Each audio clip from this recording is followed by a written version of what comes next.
ప్రపంచ పర్యావరణ దినోత్సవ సందర్భంగా ప్రతి ఒక్కరికి కూడా నా హృదయపూర్వకమైనటువంటి శుభాకాంక్షలు తెలియజేసుకుంటున్నాను.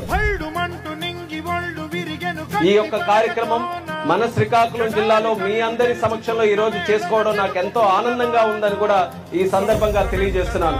ఈ కార్యక్రమం ద్వారా రాష్ట్ర ముఖ్యమంత్రి వర్యులు చంద్రబాబు నాయుడు గారు, ఉప ముఖ్యమంత్రి వర్యులు పవన్ కళ్యాణ్ గారు ఈ దినాన్ని ప్రతిష్టాత్మకంగా తీసుకొని ఇది ప్రతి ఒక్కరికి కూడా స్ఫూర్తిదాయకంగా ఉండాలని సుమారు 4 లక్షల చెట్లు ఈ రోజు మన జిల్లాలో నాటాలని ఒక సందేశాన్ని మనందరికీ అప్పచెప్పడం జరిగింది. దాన్ని స్ఫూర్తిగా తీసుకొని జిల్లా కలెక్టర్ గారి తాలూకా రథసారథ్యంలో ఈ రోజు 4 లక్షలకి మనం ప్లాన్ చేసుకుంటే జిల్లా యంత్రాంగం అందరూ కూడా కలిసికట్టుగా చక్కగా పనిచేయడంతో సుమారు 6 లక్షల చెట్లు ఈ రోజు నాటబోతున్నామని గర్వంగా తెలియజేస్తున్నాను.